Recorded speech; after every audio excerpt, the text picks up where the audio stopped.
ಹೋಯ್ತ್ರಿ ಜನರ, ಆಗ್ಬಾರ್ದು ಆಗ ಹೋಯ್ತ್ರಿ. ಒಟ್ಟಿನ ಮೇಲೆ ಹೇಳ್ಬೇಕಂದ್ರ ನಿಮ್ಮಂತ ಜನರ ಮೇಲೆ ಕೇಳಿ ನನ್ನ ಮಕ್ಕಳು ಕಿಡಿಕಾರಕತ್ತಾರ, ಈ ಕಿಡಿಕಾರಕತ್ತಾರ. ಲೇ ರಂಗ, ಆಗಿದ್ದಾದರೂ ಏನು ಬಿಡಿಸಿ ಹೇಳಬಾರದೆ? ಹೇಳ್ತೀನಿ ಕೇಳಿ. ಅವ ಅದನಲ್ರಿ ಹುಚ್ಚ ಪರಮೇಶಪ್ಪ ಅದನಲ್ರಿ, ನಿಮ್ಮ ಎಲ್ಲಾರಿ ಟೇಪ್ ರೆಕಾರ್ಡ್ ಮಾಡಿ ನಿಮ್ಮ ತಮ್ಮನವ್ರ ಕೈಯಾಗ ಕೊಟ್ಟು ನಿಮ್ಮನ್ನು ದನಕ್ ಕೊಟ್ಟಂಗ್ ಒದ್ದು ಪೊಲೀಸ್ ಸ್ಟೇಷನ್ ಒಯ್ದು ದನಕ್ ಕೊಟ್ಟಂಗ್ ಒಯ್ದು ಅಂತ ಹೇಳ್ರಿ ಅಪ್ಪ. ಓಹೋ, ಅದಕ್ಕೇಕೆ ಗಾಬರಿಯಾದ ನೀವು? ಸುರಿಮಳೆಯಂತೆ ಹಣ ಸುರಿಸಿದರೆ ಪೊಲೀಸರೇಕೆ?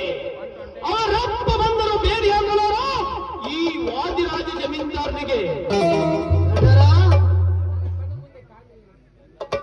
ನನ್ನ ಕಣ್ಣ ಮುಂದೆ ಕಾಮಿನಿಯಾಗಿ ಕಾಣುವ ರೂಪವತಿ ರಾಧ. ಕರ್ಕೊಂಡು ಬಾ ಅಂತೀರಾ ಇಲ್ಲ ಹೊತ್ತುಕೊಂಡು ಬಾ ಅಂತೀರಿ ಜನರ? ಹೊತ್ತುಕೊಂಡು ಬರಬೇಕು. ಆಮೇಲೆ ಮುಂದಿನ ಕೆಲಸ ಈ ವಾದಿರಾಜನಿಗೆ.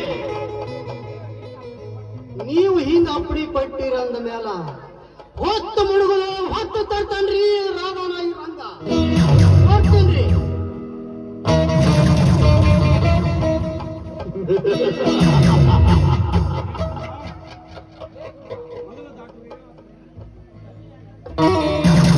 ನಮಗೆ ಹೆಂಡತಿಯನ್ನು ಕೊಲೆಗೈದ ಹಮ್ಮಿರ ಈ ವಾದಿರಾಜ. ಸರ್ಕಾರದ ಸತ್ಯದ ಸಾಮ್ರಾಜ್ಯವನ್ನೇ ಸಮಾಧಿ ಮಾಡಿಬಿಟ್ಟ ಈ ಜಮೀನ್ದಾರ.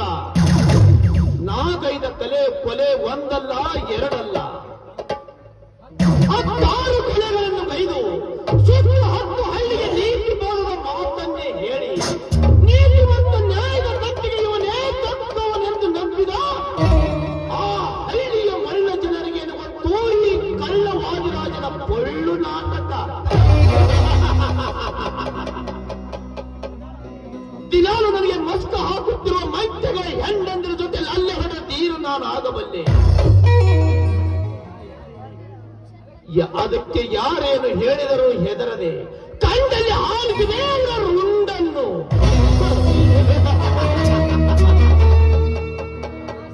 ಹಣದ ಆಸೆಗಾಗಿ ಹೆಣಗಾಡುತ್ತಿರುವ ಸರ್ಕಾರಕ್ಕೆ ಗೊತ್ತು ಈ ವಾದಿರಾಜನ ಗತ್ತು.